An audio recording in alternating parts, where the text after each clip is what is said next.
History. Uh, the next lecture is on dipymethane rearrangement.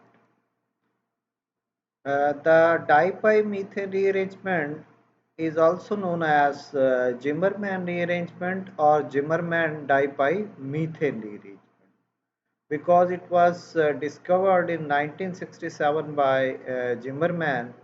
That is why these two alternative names are also there for this rearrangement. And this rearrangement occurs in excited state exclusively and is not observed in the ground state of the molecule. Uh, it was first observed in the conversion of berylline to semibulbalene when this berylline was sensitized with acetone under photochemical conditions, it produced semi-bulbalene. And in general, it was found that in case of dipymethane rearrangement, the photochemical reaction takes place in substrates which contain two pi systems separated by a saturated carbon. So we can see over here these are the two pi systems and this is the saturated carbon. So such type of systems when they react photochemically in the excited state and we get these types of vinyl substituted cyclopropanes as the product. If we will use 1,4-dienes, we will get vinyl substituted cyclopropanes. And similarly, even aromatic compounds, they can also be used as substrates for this rearrangement. For example, if we use allyl benzene, then this can be converted into phenyl cyclopropane through this rearrangement, which is known as dipymethane rearrangement. Now, all dipymethane rearrangements they proceed by way of singlet excited state or by triplet excited states, and in all the cases, the basic mechanism is same. In case of singlet rearrangement, the direct radiation without the use of any sensitizer takes place. Whereas in case of triplet rearrangement, we have to add some sensitizer, and that sensitizer will absorb light and then it will be itself converted into triplet species, and that triplet species will interact with the substrates, and the molecule of the substrate will get excited to the triplet state, and then through this triplet state we will get the products through dipymethane rearrangement. So for example, we will explain in case of the first example which was studied for this rearrangement, that is conversion of berylline to semibulbalene. Here also the reaction takes place in the triplet excited state, and experimentally it has been proved that there are two triplet biradical A and biradical B as intermediates in the reaction. So what happens is when this substrate we have added acetone as the sensitizer, and this acetone will become excited to the triplet state, and that triplet state sensitizer will interact with the substrate, and this substrate will get excited to the triplet state, and then it will give us this biradical A. So basically what happens is that these are the two electrons and these are the two electrons. One electron from here and one electron from here, they will form a carbon-carbon bond, this one. And now we are left with this carbon, this radical over here and this radical over here. So this is how biradical A is formed. And then if this bond breaks from here, one electron goes to this place and one electron over here, this will create a double bond. This is how this double bond has been formed. And breaking up this bond, now we are left with one electron at this place. So this is how this biradical A will change into this biradical. And then there will be a conformational change. So this comes out, right, and this goes to this place. This is your radical, and then this radical will be uh, available at these three carbons. So this will get converted into this type of biradical B. And then uh, when this radical is present at this carbon, then this carbon, this electron and this electron, they will form a carbon-carbon bond like this, and we will get this structure. So finally, this is how our product samibulvalene will be formed from beryllium. Then that was the case of cyclic structures. This dipymethane rearrangement is also taking place in case of open chain compounds, open chain pi systems. So as we have seen that the structure requirement is that two pi groups attached to sp3 hybridized carbon. That means a saturated carbon and two pi systems, they are the requirement for dipi methane rearrangement.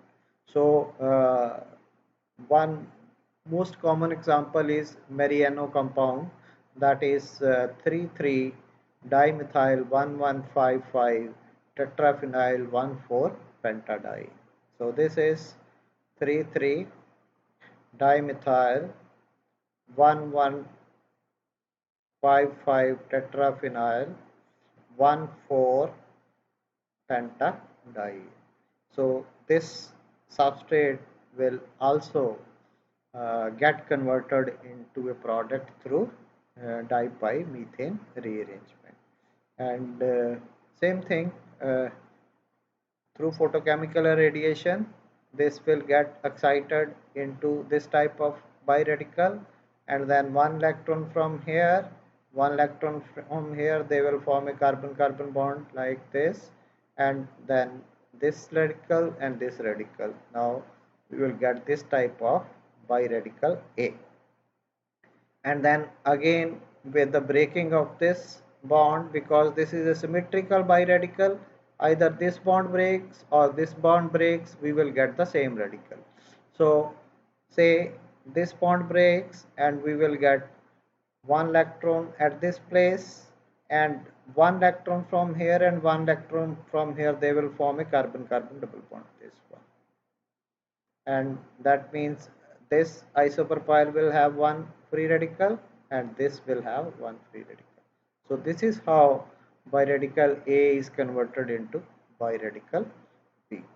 And then these 2, 3 and 5, they will join to form a cyclopropane ring. So 3 and 5, they will join to form a cyclopropane ring.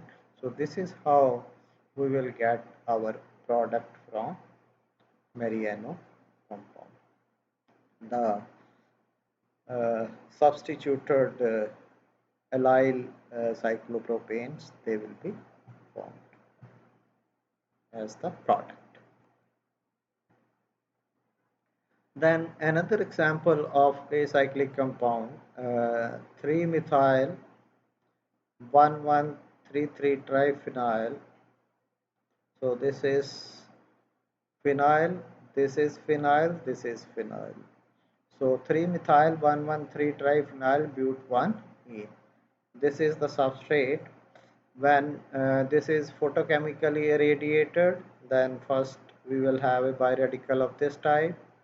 Then this biradical will rearrange one electron from here, one electron from here, they will form a carbon-carbon bond like this, right? And now this is left with one electron and one electron this. So this type of biradical A is formed. And then this one electron, and if this bond breaks one electron from here, this will create the benzene ring again, and one electron from here will remain at this place. We will get it converted into biradical B, and then this bond and this bond, they will form a cyclopropane ring like this. So this is how we can get our product through first biradical A, then into biradical B. And this is an example where even aromatic ring is involved in the reaction process. And this reaction proceeds through singlet excited state. Now, as you have seen in the previous slides, that not all reaction proceeding without the use of sensitizer occur by way of the singlet excited state. Even in the last example you have seen, we have not used sensitizer in case of singlet excited states.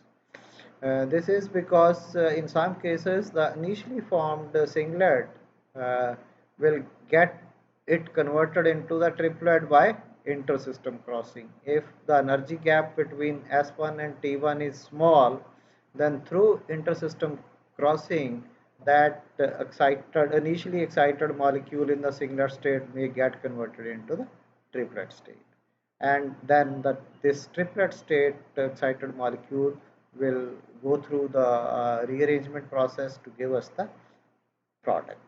So that means the general mechanism for the methane rearrangement is like this. So in general, when two pi systems separated by a saturated carbon, this 3 carbon is the saturated carbon, will undergo rearrangement to form ene or aryl substituted cyclopropanes. So first we will get this type of biradical. This will change into radical A, then breaking of the carbon-carbon bond.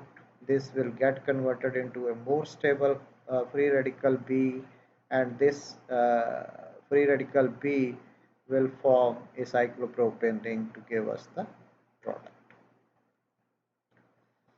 Then reaction multiplicity, that you have seen that some reactions they are taking place in the triplet state, some they are taking place in the singlet state, and some reaction they are taking place directly. So that means for this rearrangement, reaction multiplicity is an important aspect, and some molecules they may be unreactive when a sensitizer is used, while others they require sensitizer, and sometimes initially generated excited singlet state will get converted into the triplet state faster than it reacts. So that I have told you through intersystem crossing. So that means dipymethane triplets which have double bonds not incorporating a ring structure or not inhibited by free rotation in some other manner, they are commonly unreacted.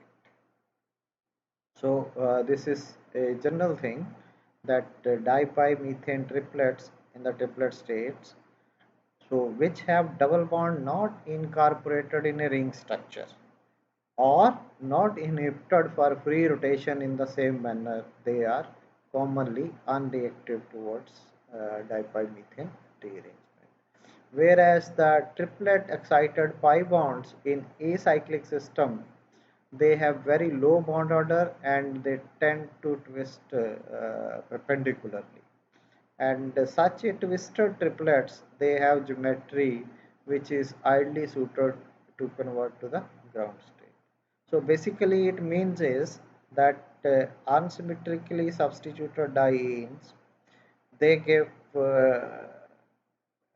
dipymethane dipymethane rearrangement product without using any sensitizer, while the cyclic substrates, they require sensitizer and they are not able to rotate freely in the excited state. So these are the two examples. This is unsymmetrically substituted diene 3,3 dimethyl 1,1 diphenyl 1,4 hexadiene. Now this substrate, when we are using a sensitizer, then we will get isomerization product, not the DPM product. So what happens is, here we are having a cis kind of substrate and product will be a trans product. So that means when we are using the sensitizer, instead of dipymethane rearrangement, it is undergoing isomerization reaction. But if we are doing the reaction without any sensitizer, this is directly photochemically irradiated, then we are getting the dipymethane rearrangement product. So unsymmetrically substituted dienes which are open chain, they generally give us the product through direct photochemical radiation, and use of sensitizer may not be required in all the cases. Whereas if you are having a cyclic substrate, here the free rotation is not possible in the excited state, and in such cases we require sensitizer for dipymethane rearrangement product to be formed during these reactions. So this is 2,3-naphthoberylene, which is converted into the corresponding semi valvoline product. So this is how we will get these products, either through use of sensitizer or without using any sensitizer. Then in many cyclic molecules, direct irradiation with the formation of singlet excited state does not lead to a successful dipymethane rearrangement product. So in the previous slide you have seen that we require sensitizer for cyclic molecules. So this is one case of benzoberylene. If we are using acetophenone as the sensitizer under photochemical irradiation, then we will get dipymethane rearrangement product.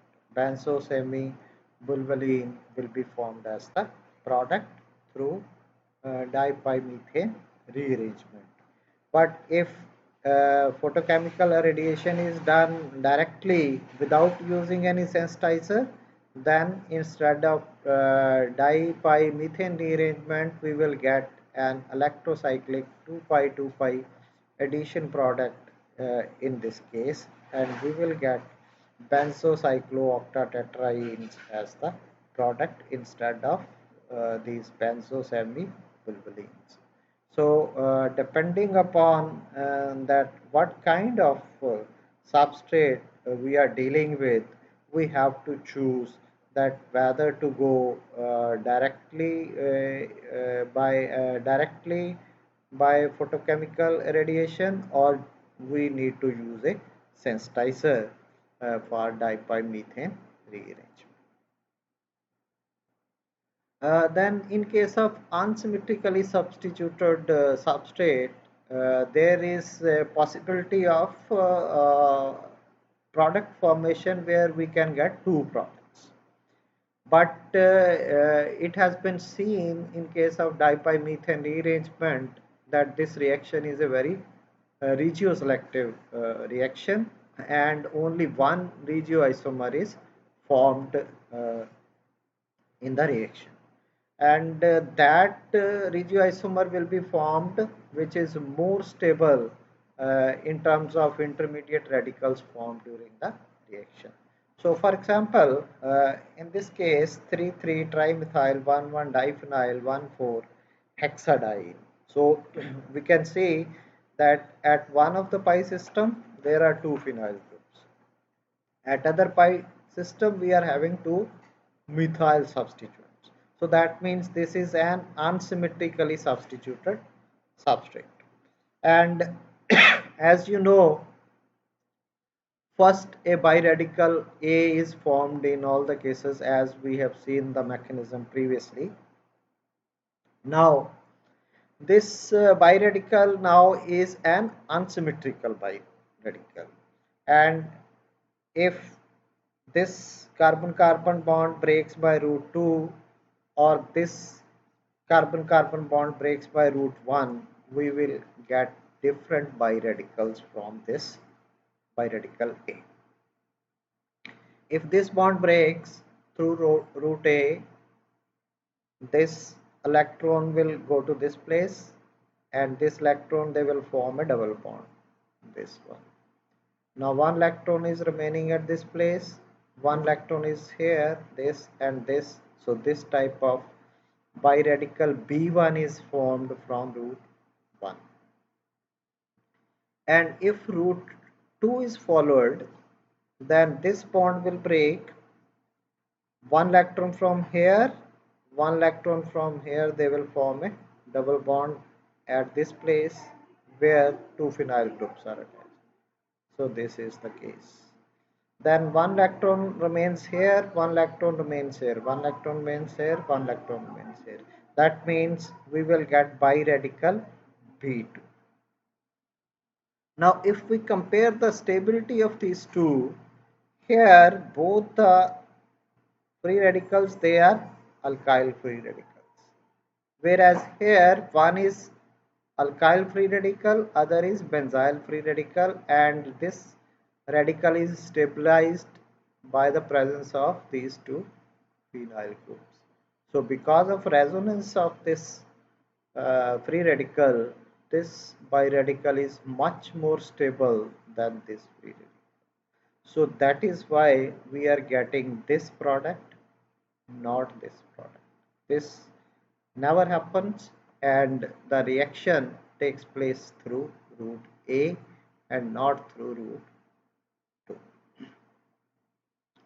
So we will get only one regioisomer, and this proves that DPM, dipymethane rearrangement, is a regioselective rearrangement.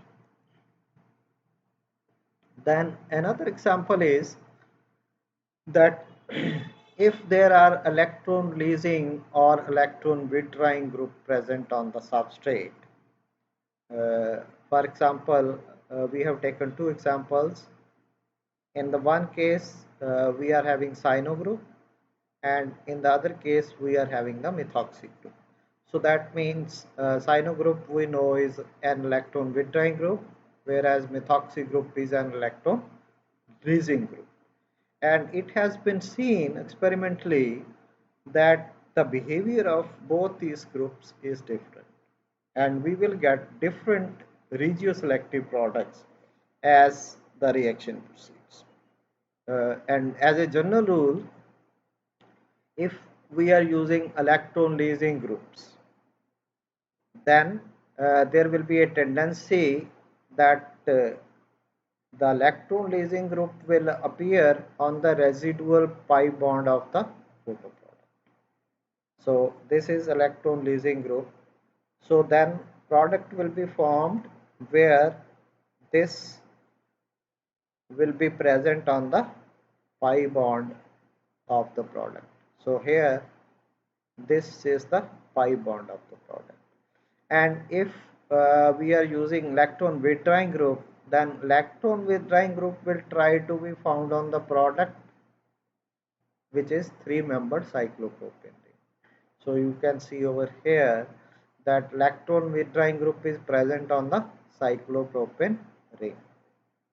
So this is how we can get the regioselective products when we use either electron withdrawing groups or electron releasing group. So when we are using electron withdrawing group, then that electron withdrawing group will get attached to the cyclopropyl ring. So that product will be formed where the cyano group is attached to the cyclopropane ring. So either trans product or cis product will be formed. Whereas if we are using electron lysine group, that product will be formed where electron lysine group is attached to the pi bonded system. So either trans or cis product will be formed. So but we will get a regioselective product. Then another example of regioselectivity is that the effect of substituents in bicyclic systems like benzobarylenes, they also show regioselective product formation.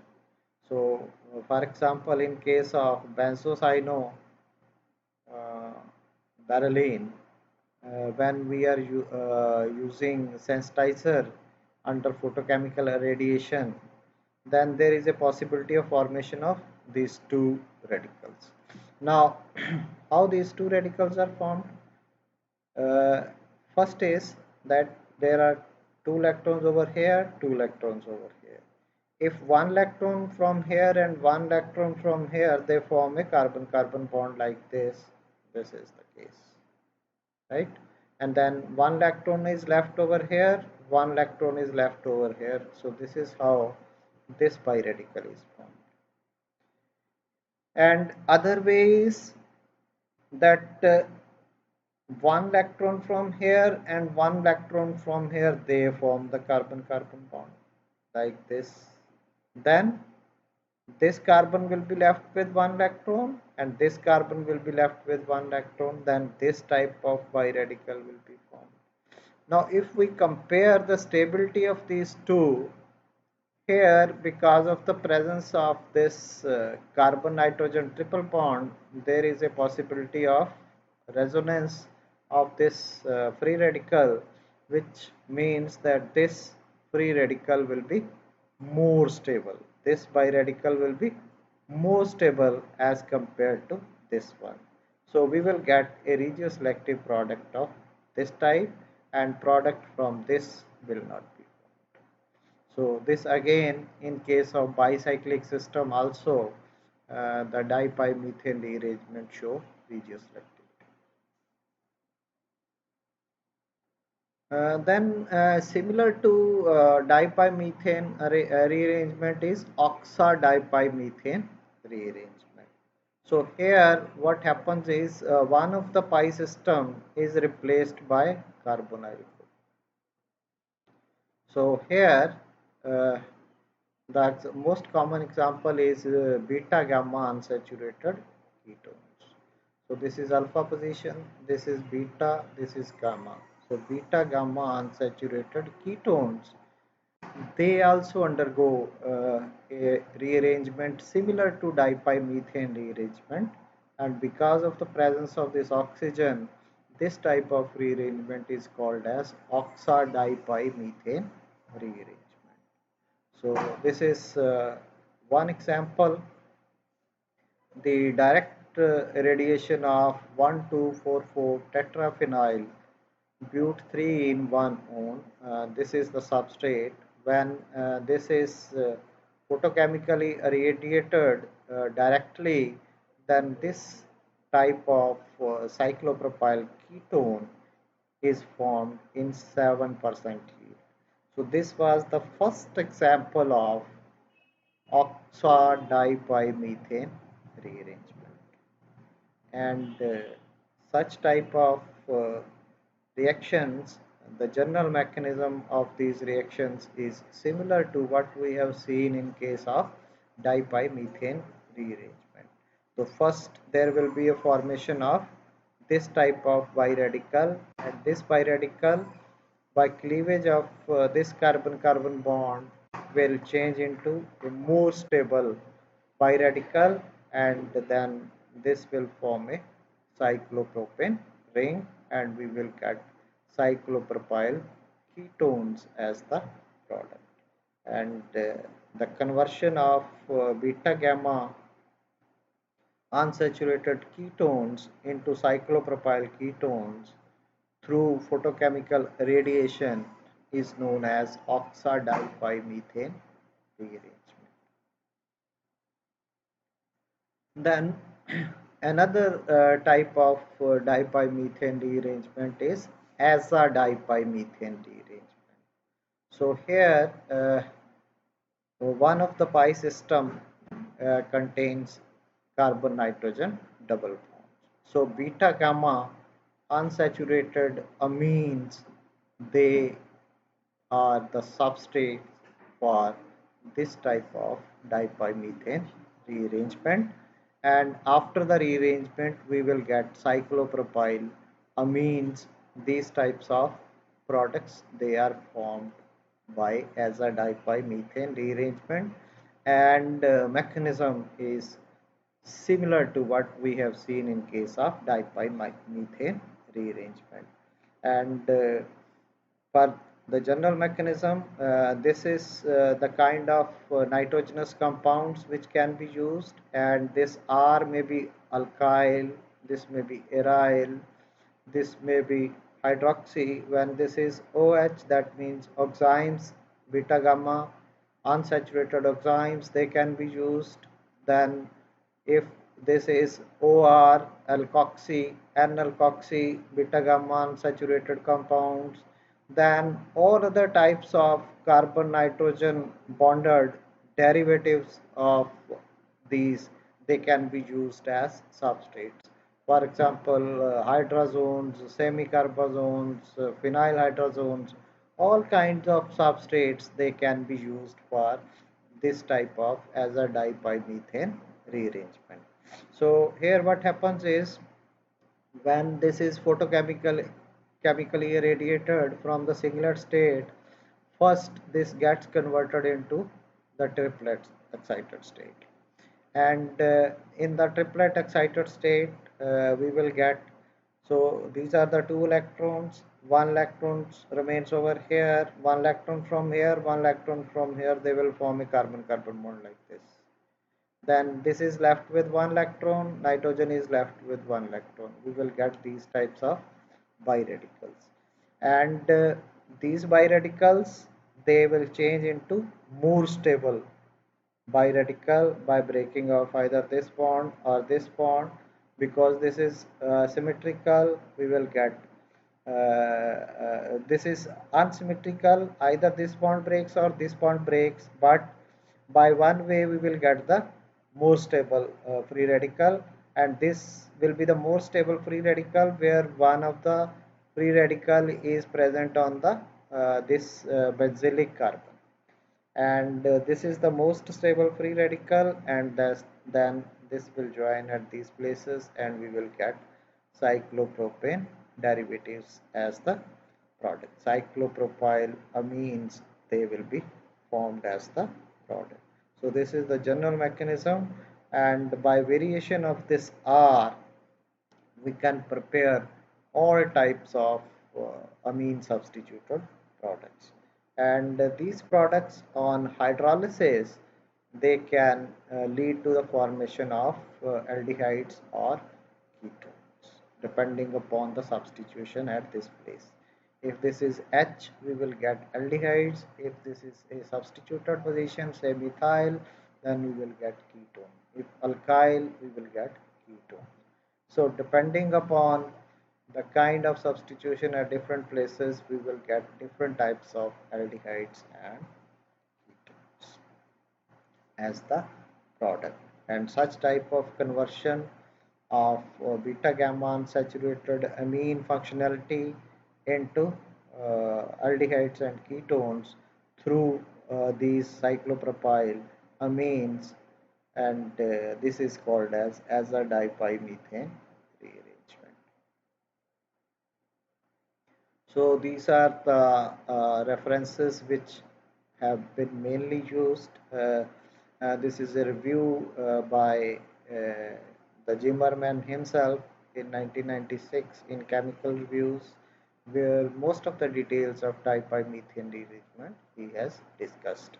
Then there is a book of Handbook of Synthetic Photochemistry in 2010, and some of the reactions they have been seen from that book also, and some other internet sources have also been used for this lecture. Thank you very much.